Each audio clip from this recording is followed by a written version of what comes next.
Tonight, several breaking stories. The chaos at an American high school. A knife-wielding teenager, the crowd of students, the officer then firing. Police at this hour now looking into this video. Also tonight, the urgent manhunt right now. 2 officers shot, 1 dead, 1 critical, a college on lockdown. The deadly fires, and just in tonight, the new arson charges. Did 2 teenagers intentionally set the fires? 14 people would die. The dangerous driving at this hour, the winter blast across several states, snow, ice, freezing rain, and now the Arctic blast hitting tonight. And crossing the line, the woman battling breast cancer and what the TSA asked her to allow. Tonight, the TSA responding. And America Strong, we're with the American heroes returning to Pearl Harbor. This is ABC World News Tonight with David Muir. Good evening, and it's great to have you with us here on a Wednesday night. And we begin with that code red lockdown at an American high school that we learned of late today. After a chaotic and violent scene outside the school library, police are now laser focused on these images coming in tonight. A student waving a knife, reports he had 2 of them. Students all around refusing to put it down. Many of the students running in fear, and then one of the officers firing. The student did survive. He was rushed to the hospital in Reno, Nevada, and we begin tonight with ABC's Clayton Sandell. Tonight, frightening videos from this Reno high school capture a student wildly swinging a large knife in the middle of a crowd of kids. Now police are calling out to review more videos that may have been shot like this, showing chaos as the student apparently refuses to drop the knife. A school police officer quickly responds and fires 1 shot. The suspect, reportedly 16 years old, goes down. The school district confirms he is a student. He is taken to a hospital. Shots fired with a student down at Hug High School. The incident just before noon may have started as a fight between 2 students. There was 2 juveniles fighting. One had a knife. He's the one that's down. The other one that took off had no weapons. The entire school immediately went into lockdown. Officers are going classroom to classroom, looking for potential other victims, looking for witnesses to the incident to make sure that the kids are safe. And Clayton Sandell joins us now. And Clayton, the student with that knife, now in the hospital. And was anyone else hurt? That's right, David. We know that student was shot once by the officer, rushed to the hospital tonight. We don't know his condition, but fortunately, no one else was hurt, David. All right, Clayton Sandell leading us off tonight. Clayton, thank you. Now to another urgent scene playing out this evening across the state of Georgia. A manhunt now going statewide. A reward has just been issued after 2 police officers were shot. 1 dead, 1 in critical condition. Here's ABC's Adrian Bankert. Tonight, a statewide manhunt for suspected killer Wjla Lembrecht, accused in the fatal shooting of 25-year-old police officer Nicholas Smar. Smar and a second officer responding to a domestic call at this apartment complex in Americus, Georgia, Wednesday morning. Gunshots were exchanged and the 2 officers were wounded. Officer Smar succumbed to his injuries this morning. The other officer, Jody Smith, severely wounded. Lembrecht allegedly fled the scene. He is considered armed and dangerous with a history of violence and charges including kidnapping on his record. This is a very dangerous individual. We need to have him off the streets. We want him arrested so that he can face the courts. David, police have locked down Georgia Southwestern State University searching for the suspect. The FBI is offering a $20,000 reward for Lembrecht's arrest. David? Adrian Bankert tonight. Adrian, thanks. Next this evening to a major new development in those deadly fires in Tennessee. Prosecutors have now revealed they've arrested 2 young people. Did they intentionally set those fires? 14 people would die. And here's ABC's Lindsay Janis. Tonight, those 2 youths facing criminal charges for allegedly starting the fires that killed 14 people in Tennessee. This morning, 2 juveniles were taken into custody. The young people are accused of deliberately setting the fires in this area of the Great Smoky Mountains just before Thanksgiving. Within days, the blaze exploding to nearby towns, damaging 1,700 buildings. Some families waiting for days, only to find out their loved ones were lost. The flames narrowly missing Dolly Parton's Dollywood amusement park, the country legend pledging money for every family, and an upcoming telethon. Now we want to provide a hand up. Tonight, prosecutors saying they could ask a judge to try the juvenile arson suspects as adults. Everything is on the table. David, officials also say the juvenile suspects could face additional charges on top of aggravated arson. David? Lindsay Janis, thank you. Next tonight, new reporting on that devastating fire in Oakland. Investigators have now searched the entire building, saying the fire most likely started on the first floor, trapping most of the 36 victims on the second floor.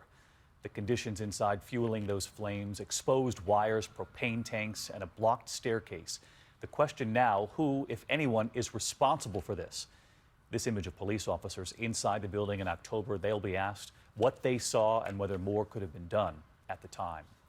Next tonight, here to dangerous driving across this country at this hour and the Arctic chill sweeping in. Winter alerts in 16 states right now. Traffic at a standstill on Highway 36 near Boulder. Icy conditions shutting it down. North Dakota tonight digging out after a blizzard there. Check out that doorway. Here's ABC's Alex Perez. Tonight, from Kansas City to Colorado, snow and wind making for a white-knuckle commute. Kansas City emergency vehicles responding to multiple accidents on slick roads. While in the northern plains, that 300-mile stretch of Interstate 94 finally reopened. That monster blizzard dumped up to 16 inches of snow, and the wind created massive drifts. This homeowner in Glenburn, North Dakota, fighting through the pile of snow blocking the back door. Near Cannonball, North Dakota, protesters at the Dakota Pipeline riding out the storm in shelters and a nearby casino. And David, this snowdrift almost as high as this second floor balcony. The feel-like temperature about 20 degrees below zero. Frostbite can set in less than 30 minutes. David? All right, be careful everyone outside. Alex, thank you. Let's get right to meteorologist Rob Marciano tracking it all for us. Hey, Rob. Hey, David, that cold air is diving south quickly. Take a look at where it is, the leading edge of the Arctic stuff on the doorstep of Chicago and St. Louis. The problem is with this cold air in place, we've got storms coming in for the Pacific. So tomorrow, a rare low elevation snow event for Portland and Seattle could see 2 to 5 inches of snow in those cities, and they don't do well with that amount of snow. Elsewhere, the cold is going to be dangerous in Denver tomorrow morning. It will feel like -11 by Saturday morning. The Northeast will see the teens, and it will be as cold as 17 and feel like 20 in Atlanta. Just about everybody getting their first taste of Arctic air. David? Bundle up here in the East, Rob. Thank you. We turn next to Charleston, South Carolina tonight in the first day of testimony in the trial of Dylan Roof, the self-described white supremacist who admits to killing 9 African Americans at a Bible study. They had invited him to join them. ABC's Steve Osinsami from Charleston tonight.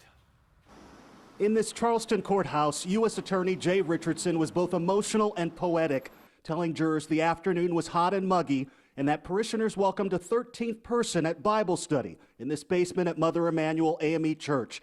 But little did they know how cold a heart he had. Instead of a Bible to study, the defendant chose to bring a .45 caliber pistol.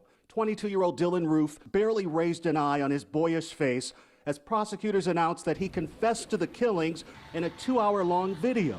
The defendant left behind a scene nobody can fathom, a racist retribution for perceived offenses against the white race. 9 people died in this house of God. Yes, sir.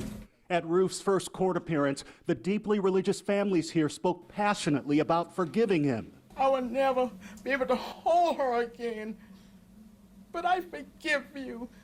Today we heard from a survivor, the mother of 26-year-old Tywanza Sanders, who says she watched Roof execute her son. She says, he told our son, I have to do this because y'all are raping our women and taking over the world.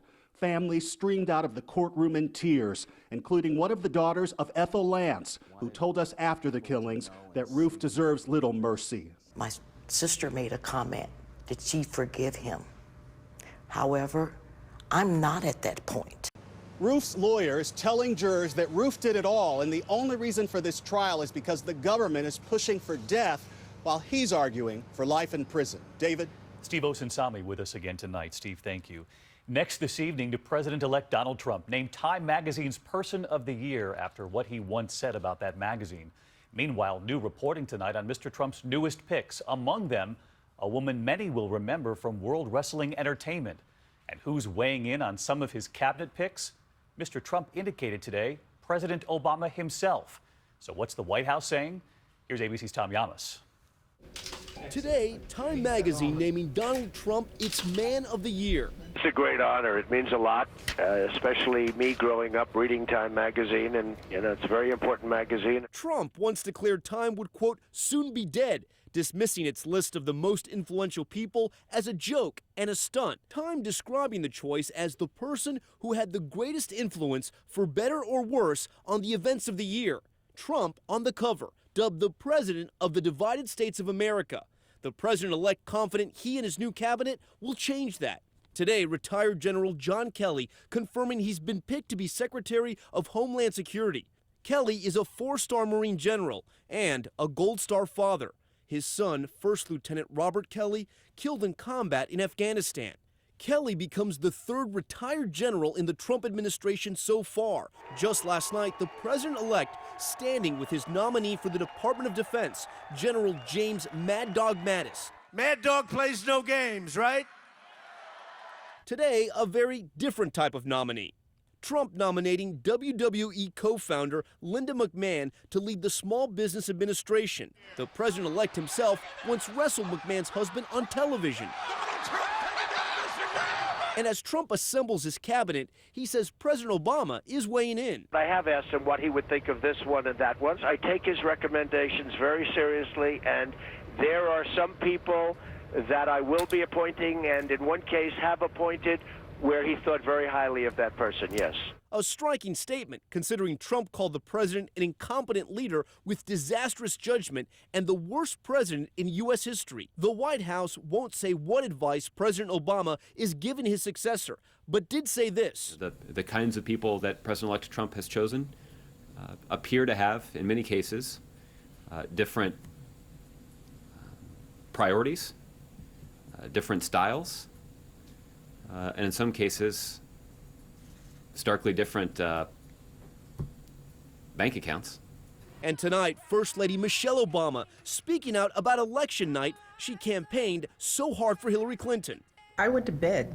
Yes, she did. You know, once you do what you can do, you know, then you rest easy. It was in the hands of the American people.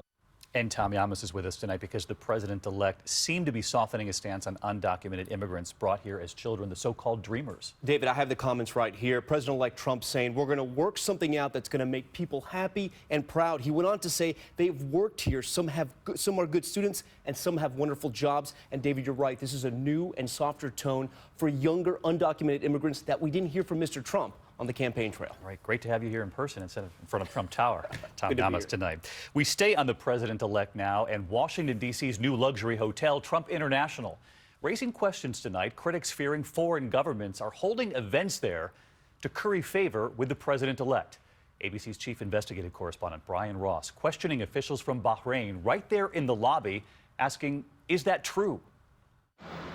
Just down the street from the White House, the president-elect's new luxury hotel seems to be the new in spot, the place for foreign governments and special interests to show loyalty to Donald Trump. Today, the Kingdom of Bahrain rented out the presidential ballroom at an estimated cost around $100,000 to celebrate its national holiday. So we showed up to ask why here. Last year at a different hotel. Is this because Mr. Trump is the president-elect? I have no comments. The wealthy Kingdom of Bahrain certainly has good reason to court the incoming Trump administration. Its human rights record has been harshly criticized, accused of torture, even threats of rape and other violence against political opponents. Outside today, as Bahrain diplomats left, they still weren't talking. You don't want to say anything at all about and security men blocked our cameras. Trump is so proud of his Washington hotel, he interrupted his campaign to officially open it. And now says the hotel will become even more valuable now that he will be in the White House. Last night, it was a benefit for a conservative group, with the special guest, the vice president-elect. And next week, the government of Azerbaijan has rented rooms to throw a holiday party. A lot of governments around the world that depend on a strong relationship to the United States, trying to figure out in a Trump administration, what is it going to take to curry favor? Brian Ross with us tonight from Washington, right there in front of Trump International. And Brian, President-elect Trump has promised to cut ties with his business when he takes office. We're going to hear from him on this in the coming days. That's right, sometime next week, David. He said he's leaving his business to focus fully on running the country. But of course, as long as he continues to own his company, every dollar of profit this hotel makes goes into his pocket, David. Brian Ross tonight. Brian, thank you. Overseas tonight from Pakistan, a fiery plane crash leaving no survivors. The small plane slamming into a hillside after losing contact with the tower. Officials say 48 people were on board. Indonesia rocked by a powerful earthquake. The 6.6 quake killing nearly 100 people. Crews racing to find survivors under fallen buildings tonight. There is still much more ahead on World News Tonight this Wednesday. The American hero hospitalized. We have new reporting on John Glenn at this hour. Also, the controversial TSA pat-down. Why one woman suffering from breast cancer says an officer went too far. And tonight, how the TSA is now responding. The suspicious package that had an American highway shut down today. The bomb squad called in traffic at a standstill. And America Strong tonight. The greatest generation. Take a look at those young faces paying tribute to American heroes returning to Pearl Harbor 70 years later, and we're right there with them.